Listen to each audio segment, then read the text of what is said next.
Students, आज geography की इस ऑनलाइन क्लास के इस सेशन में आज हम देखेंगे फ्रंट्स, कंसेप्ट एंड क्लासिफिकेशन, यानी वाताग्रह क्या होते हैं और उनका वर्गीकरण हम किस प्रकार करते हैं। इस चैप्टर को पढ़ने से पूर्व हमने पिछले क्लासेस में एयर मासेस का कंसेप्ट देखा था। वो एयर मासेस का जो कंसेप्ट है, जो वायु राशियों का सिद्धांत है, जो वायु राशियों की संकल्पना है, वो इस चैप्टर का आधार है। तो सबसे पहले आपसे अपेक्षित है कि आप वो चैप्टर जो है उसको ध्यान से देखें और उसके जो मूल कंसेप्ट हैं उसी के आधार पे आज हम देखेंगे कि फ्रंट्स क्या होते हैं, वो कैसे बनते हैं और किस प्रकार हम उनको क्लासीफाई करते हैं।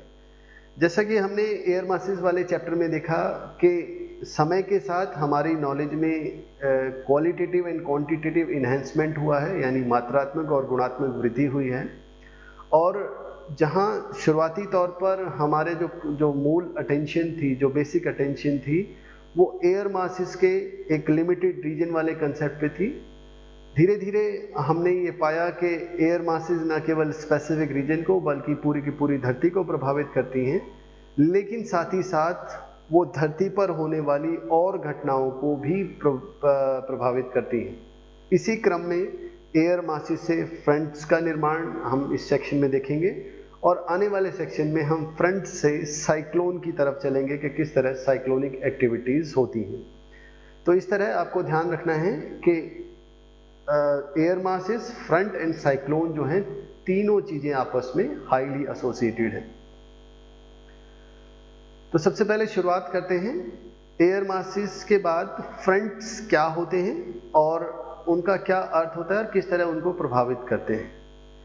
जैसा हमने पीछे देखा था कि एयर मासेस जो होते हैं पार्सल ऑफ एयर होते हैं, जिनमें थर्मल और ह्यूमिड कैरेक्टरिस्टिक्स जो हैं वो काफ़ी यूनिक होते हैं। वो न केवल हॉरिजॉन्टली बल्कि बहुत हद तक वर्टिकली भी होमोजेनस होते हैं और एक एयर मास की प्रॉपर्टी दूसरे एयर मास की प्रॉपर्टी से बिल्कुल अलग होती है।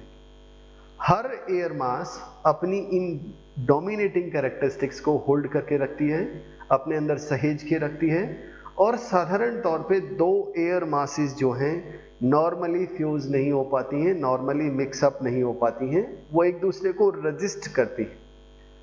अब देखिए, एक बार मैं आपको पुराने पर्सपेक्टिव में ले जाना चाहूँगा।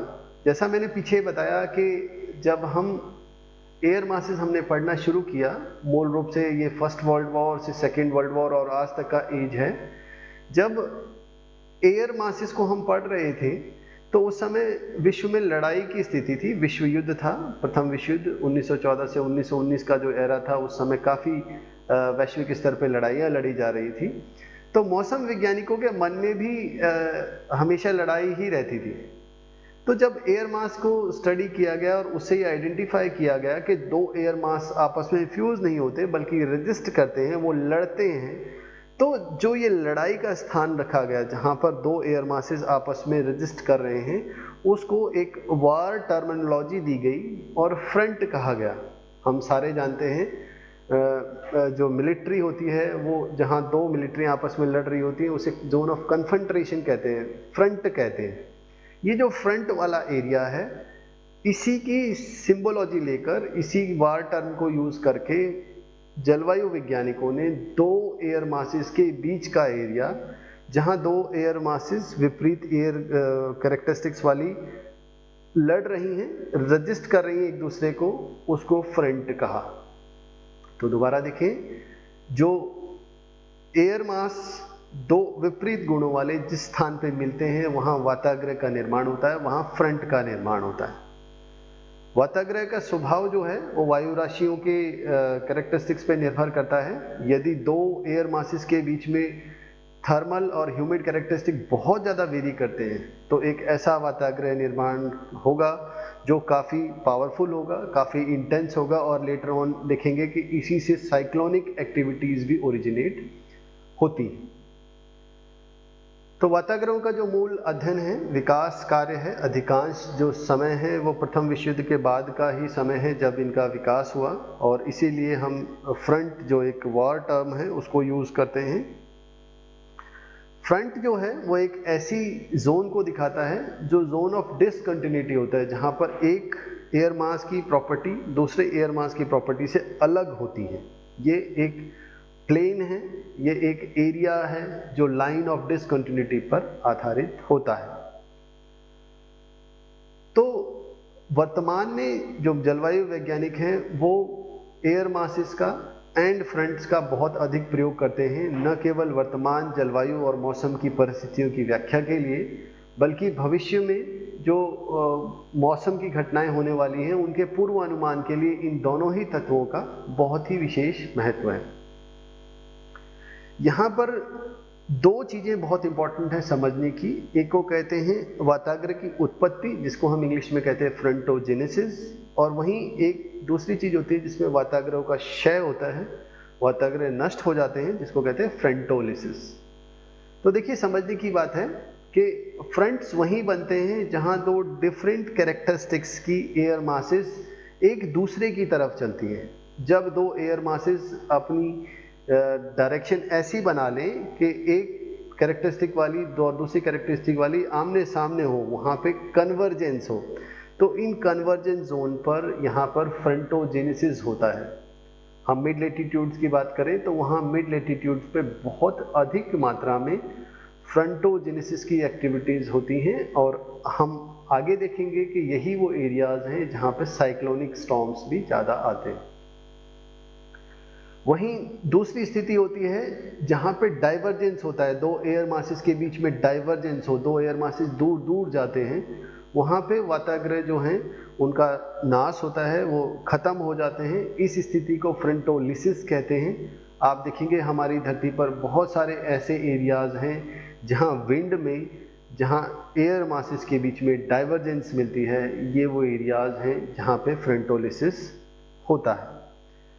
तो वाताग्रों के निर्माण या ह्रास होने के लिए कुछ कैरेक्टरिस्टिक्स रिक्वायरमेंट हैं। सबसे पहला, फ्रंट्स जो हैं वहीं बनते हैं जहां एयर मासेस प्रिवेलेंट हो और उन एयर मासेस की अपनी थर्मल एंड ह्यूमिड कैरेक्टरिस्टिक्स होती हैं। जब दो एयर मासेस या तो एक तरफ आए यानी उनमें कन्वर्जेंस हो, दोनों एक डायरेक्शन में मूव करें, तो उस तरह की जो मूवमेंट है उसको कन्वर्जेंट मूवमेंट कहते हैं। यहाँ पर फ्रंट्स की निर्माण होता है, वाताग्रों का निर्माण होता है, इसलिए इसको फ्रंटोजेनेसिस कहते हैं। वहीं यदि दो पार्सल ऑफ एयर में अलग अलग डायरेक्शन में मूवमेंट हो, डाइवर्जेंस हो, तो उस तरह पर फ्रंटोलिसिस होता है। फ्रंटोजेनेसिस एंड फ्रंटोलिसिस, जहाँ फ्रंटोजेनेसिस जो है वो चक्रवातों की उत्पत्ति का आधार बनता है, वहीं पर फ्रंटोलिसिस जो है एंटी साइक्लोन के निर्माण करता है, वहाँ पे स्टेबिलिटी आती है। तो जैसा मैंने पीछे बताया कि हमारी धरती पर जब हम इस जनरल सर्कुलेशन ऑफ विंड का मैप देखते हैं तो हम पाते हैं कि हमारे पास कुछ ऐसे एरियाज हैं जहाँ दो डिफरेंट डायरेक्शन से आके हवाएं कन्वर्ज हो रही हैं। यदि यहाँ देखें तो मूल रूप से नॉर्दर्न जो ट्रेड विंड्स हैं और साउदर्न ट्रेड विंड्स हैं वो इक्वेटोरियल रीजन पे आके मिल रही हैं, तो यहाँ पर एक ऐसा एरिया बनता है जहाँ पर फ्रंटोजेनेसिस होता है। वहीं यदि हम मिड लेटीट्यूड्स की बात करें, मूल रूप से 60 degree north and 60 degree south का जो एरिया है जहाँ पर वेस्टर्ली एंड पोलर विंड्स मिल रही हैं, ये भी एक ऐसा एरिया है जहाँ पर फ्रंटोजेनेसिस एक्टिविटी होती है। वहीं फ्रंटोलिसिस जो है फ्रंटोलिसिस जो है 30 degree south and 30 degree north का एरिया यदि आप देखें, जहां एक तरफ ट्रेड विंड्स और दूसरी तरफ वेस्टर्लीज मूव कर रही हैं, ये वो एरिया है जहां एयर जो है बाहर की तरफ जा रही है, डाइवर्ज हो रही है एयर मासेस, यहाँ पर जो फ्रंटोलिसिस होता है। तो इस तरह फ्रंटोजेनेसिस एंड फ्रंटोलिसिस की एक्टिविटी या फ्रंट फॉर्मेशन या फ्रंट डाइंग की कंडीशंस को समझने के लिए हमें जनरल सर्कुलेशन ऑफ विंड की भी एक इन डेप्थ नॉलेज होनी चाहिए। अब यदि हम फ्रंट्स की कैरेक्टरिस्टिक्स की बात करें तो फ्रंट्स जो हैं साधारण तौर पे एक ट्रांजिशनल जोन होते हैं जहां जो है 2000 से 5000 मीटर तक की ऊंचाई पर बनते हैं। साथ ही साथ हर वाताग्रह की अलग प्रकार की ढाल होती है।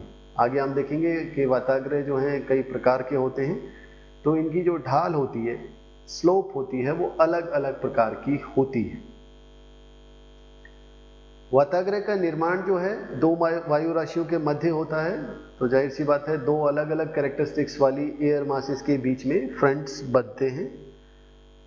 वाताग्रहों के निर्माण से वायुमंडल में स्थिरता भी आ सकती है या अस्थिरता भी आ सकती है, वो वाताग्रह के प्रकार पर निर्भर करता है। और इसी तरह वाताग्रह के निर्माण से किसी भी स्थान की जो जलवायु है और मौसम है उसके सभी तत्वों में व्यापक बदलाव आता है। तो अब यदि हम वाताग्रहों के वर्गीकरण की बात करें तो वाताग्रह बच्चों 4 प्रकार के होते हैं। इसमें सबसे पहला प्रकार है वार्म फ्रंट, उष्ण वाताग्रह। ये वाताग्रह जब हल्की और गर्म वायु राशि आक्रामक रूप में शीत और भारी वायु राशि के ऊपर स्थित हो जाती है तो उस तरह उष्ण वाताग्रह का निर्माण करते हैं। यानी यहाँ जो वार्म एयर है, वार्म एयर मास है, वो ज़्यादा एक्टिव है, ज़्यादा डोमिनेटिंग है, ज़्यादा पावरफुल है, ज़्यादा अटैकिंग है, जिसके कारण वार्म फ्रंट का निर्माण होता है। यदि हम वार्म फ्रंट देखें तो ये मध्य अक्षांशों में इनकी ढाल 1:100 से लेकर 1:400 तक पाई जाती है, जो जेंटल स्लोप मानी जाती है। और उष्ण कटिबंधीय जो क्षेत्र हैं जहाँ पे उष्ण वाताग्रह बनता है, यहाँ धीरे धीरे मौसम परिवर्तन होता है और जब भी कभी वार्म फ्रंट का निर्माण होता है, सीरस क्लाउड इसके पहले इंडिकेशन होते हैं फॉर्मेशन के। आकाश बादलों से ढका रहता है और 2-3 दिन लगातार बारिश होती है और बीच बीच में मौसम साफ भी होता है, फिर एक समय के बाद मौसम साफ होने लग जाता है। दूसरा वाताग्रह बनता है जिसको हम कोल्ड फ्रंट कहते हैं, जब भारी और ठंडी वायु राशि आक्रामक होती है और गर्म वायु राशि को ऊपर उठा देती है, तो इस समय कोल्ड फ्रंट बनता है। ये कोल्ड फ्रंट जो है तीव्र ढाल वाला होता है, इसकी ढाल 1:25 to 1:100 होती है। और आप यदि देखें जब शीत वाताग्रह का निर्माण होता है तो 50 से 70 किलोमीटर प्रति घंटे की रफ्तार से हवाएं चलती हैं। बहुत तीव्र वर्षा होती है लेकिन थोड़े समय के लिए होती है, उसके बाद मौसम साफ हो जाता है। एक और तरह की जो फ्रंट है वो बनता है जिसको ऑक्लूडेड फ्रंट कहते हैं। ये ऑक्लूडेड फ्रंट तब बनता है जब शीत जो हमारा फ्रंट होता है, जो कोल्ड फ्रंट होता है, वो वार्म फ्रंट के अपेक्षा तीव्र गति से चलता है और कोल्ड फ्रंट जो है या कोल्ड एयर मास जो है वार्म एयर मास को ज़मीन से उसका कांटेक्ट ख़त्म कर देता है। इस तरह के जो फ्रंट हैं उसको ऑक्लूडेड फ्रंट कहते हैं। वहीं विश्व के कुछ क्षेत्रों में जहां स्थिरता मिलती है वहां पर एक अलग तरह का फ्रंट मिलता है जिसको हम स्टेशनरी फ्रंट कहते हैं। इसमें कोल्ड एंड जो वार्म एयर है वो दोनों हॉरिजॉन्टल हो जाती हैं, दोनों पैरेलल हो जाती हैं, जिसके कारण उनमें किसी भी प्रकार की ऊपर या नीचे गति नहीं होती। कोई भी जो है वो अटैकर नहीं होती, ठंडी भी स्थिर रहती है और गर्म भी स्थिर। इस तरह के वाताग्रह को हम स्टेशनरी फ्रंट कहते हैं। तो ये आपके सामने कोल्ड फ्रंट दिखाया है, आपके सामने चारों फ्रंट्स के डायग्राम्स दिखाए हैं। बीइंग स्टूडेंट आप सभी को अपने डिस्क्रिप्शन में इन डायग्राम्स को ऐड करना चाहिए। ये इस डायग्राम जो हैं चारों अलग अलग सभी जो फ्रंट बनते हैं, cold, warm, stationary and occluded front, सभी के अलग अलग डायग्राम हैं, आप समझ सकते हैं और बनानी चाहिए आपको। अब आते हैं वाताग्रह का निर्माण कहाँ होता है। जैसा पीछे हमने देखा कि वाताग्रह वहीं बनते हैं जहाँ दो विपरीत गुणों वाली वायु राशियाँ आके मिलती हैं और विश्व में मूल रूप से ये 3 ऐसे क्षेत्र हैं। पहला है आर्कटिक वाताग्रह प्रदेश, आर्कटिक रीजन। यदि इस क्षेत्र में देखें तो यहाँ पर जो पोलर है और जो ट्रॉपिकल है, दोनों ही तरह की एयर मासेस प्रेवलेंट होती हैं। और इस क्षेत्र में यूरेशिया, उत्तरी अमेरिका का क्षेत्र पाया जाता है। वहीं हम एयर मास यदि दूसरे एरिया की बात करें तो ये है पोलर एयर मास, जो मूल रूप से 30 to 45 डिग्री वाला क्षेत्र है, जो सबसे एक्टिव क्षेत्र है, जहाँ पर जो हमारी पोलर एयर मास हैं और जो हमारी मिड लेटीट्यूड के आसपास के क्षेत्र में जो हमारी साउथ से आने वाली वार्म एयर मासेस हैं वो दोनों मिलती हैं, और यहाँ पर सबसे ज़्यादा जो एक्टिव फ्रंटल रीजन है वो यही है। इसके अलावा यदि हम बात करें तो एक वो क्षेत्र है जहाँ पर उष्णकटिबंधीय जो क्षेत्र है, जहाँ पर उत्तर से आने वाली व्यापारिक पवनें और दक्षिण से आने वाली व्यापारिक पवनें मिलती हैं, और ये भी काफ़ी प्रोमिनेंट रीजन है।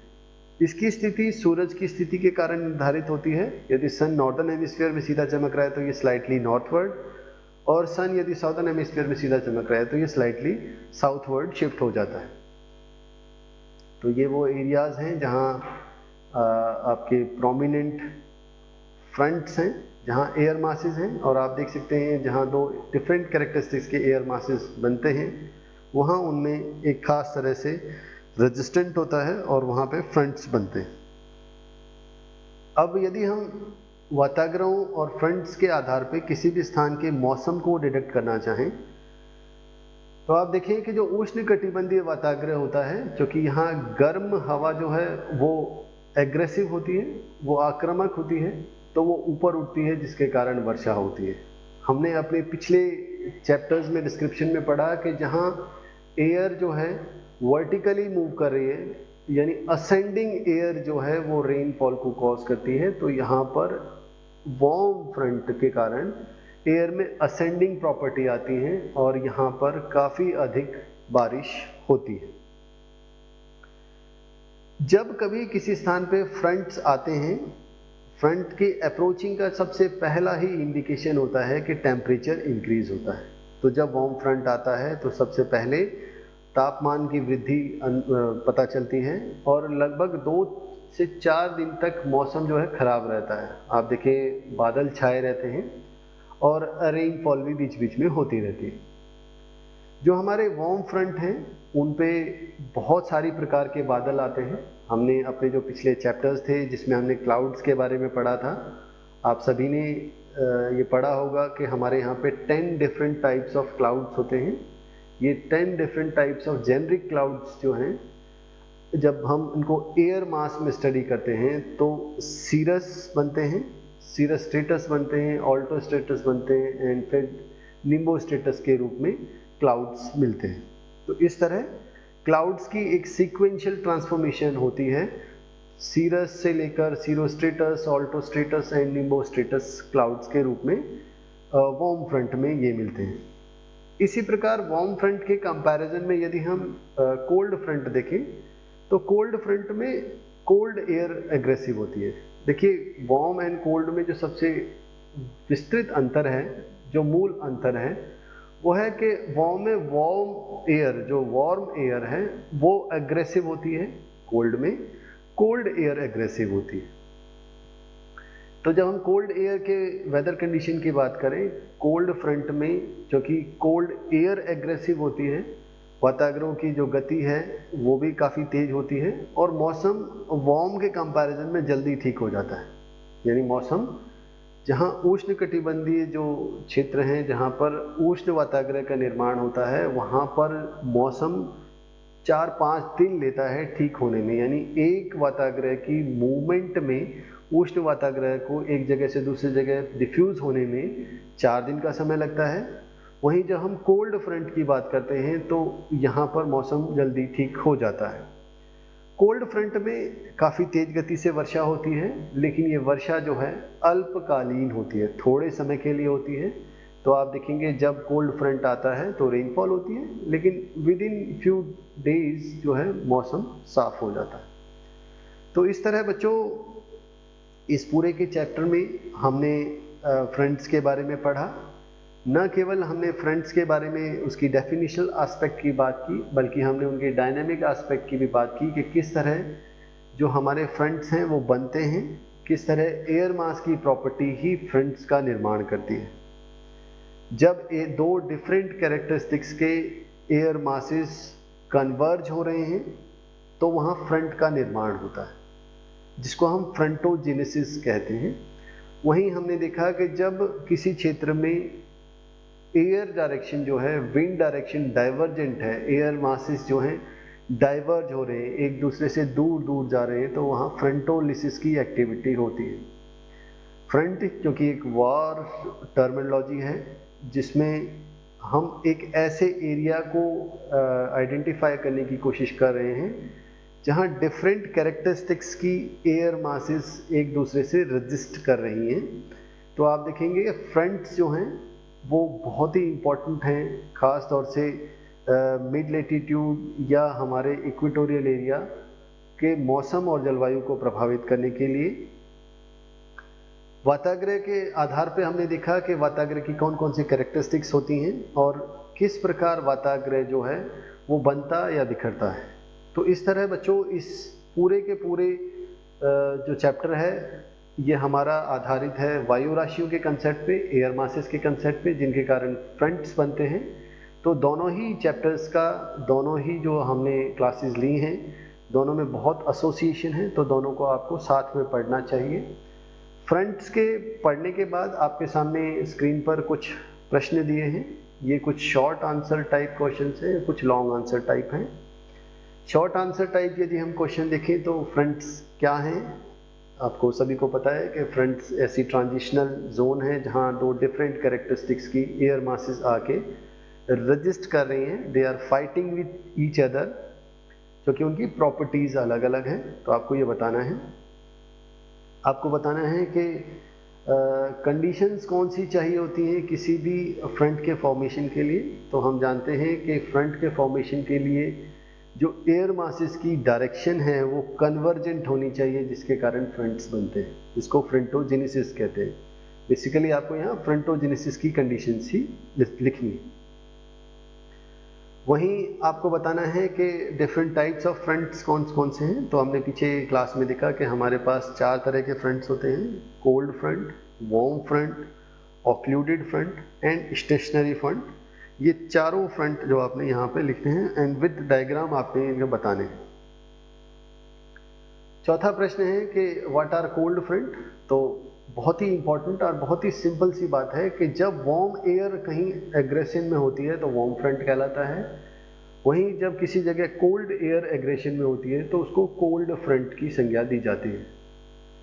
ठीक है, वार्म फ्रंट में जो है आपकी जो स्लोप है वो बहुत जेंटल होती है, वहीं कोल्ड फ्रंट में जो स्लोप है वो बहुत स्टीप होती है। तो ये आपको बात लिखनी। पांचवा प्रश्न है name the different conditions associated with different front. आपको मैंने बताया है कि किस तरह वार्म फ्रंट अलग तरह से मूव करता है या कोल्ड फ्रंट अलग तरीके से मूव करता है। तो इन दोनों की कैरेक्टरिस्टिक्स जो हैं आपने लिखनी। जब हम लॉन्ग आंसर टाइप क्वेश्चन देखते हैं तो सबसे पहला आता है, पहला है व्हाट आर फ्रंट्स। तो जैसा फ्रंट्स हमने पीछे बताया, और यहाँ 4 जो डिफरेंट काइंड ऑफ फ्रंट्स हैं उनको आपने डिटेल में लिखना है, और न केवल सिर्फ राइटअप अच्छा लिखना है बल्कि इनके डायग्राम और सोर्स रीजन्स को भी आपने एक्सप्लेन करना है। वहीं यदि हम दूसरा प्रश्न देखें तो फिर वो वेदर कंडीशन से एसोसिएटेड है कि किस प्रकार विभिन्न प्रकार के जो फ्रंट्स हैं वो विभिन्न प्रकार की जलवायु का निर्माण करते हैं वैश्विक स्तर पर। तो आप देखें, हमने जब एयर मासेस की बात की तो कुछ एरिया ऐसे हैं जहां एयर मासेस बहुत प्रेवलेंट हैं और जिसके कारण मिड लेटीट्यूड में या इक्वेटोरियल एरियाज में बड़े ही प्रोमिनेंट फ्रंट्स बन रहे हैं। तो आपने बताना है कि किस तरह एयर मासेस की डिफरेंशियल प्रॉपर्टी होने के कारण वो फ्रंट्स उस जगह के मौसम और जलवायु को प्रभावित कर रहे हैं। वहाँ वर्षा किस तरह प्रभावित होती है, वहाँ पे चक्रवातों का निर्माण किस प्रकार होता है, ये आपने यहाँ राइटअप में लिखना है। तो इस तरह बच्चों ये बहुत ही इम्पोर्टेंट चैप्टर है। फिर एक बार ये जो चैप्टर है एयर मासेस के चैप्टर पे आधारित है, और एयर मास और फ्रंट के चैप्टर पे ही आधारित हमारी नेक्स्ट क्लास होगी जिसमें हम साइक्लोन्स की स्टडी करेंगे, क्योंकि साइक्लोन का फॉर्मेशन जो होता है वो एयर मास की मूवमेंट फ्रंट के फॉर्मेशन से ही होता है। तो वो भी बहुत इंपॉर्टेंट क्लास है। तो आज के लिए इतना ही बच्चों। आपके यदि कोई प्रश्न हो, कोई सुझाव हो तो आप मेरे से जुड़ सकते हैं। आज के लिए इतना ही। बहुत बहुत धन्यवाद। Thank you.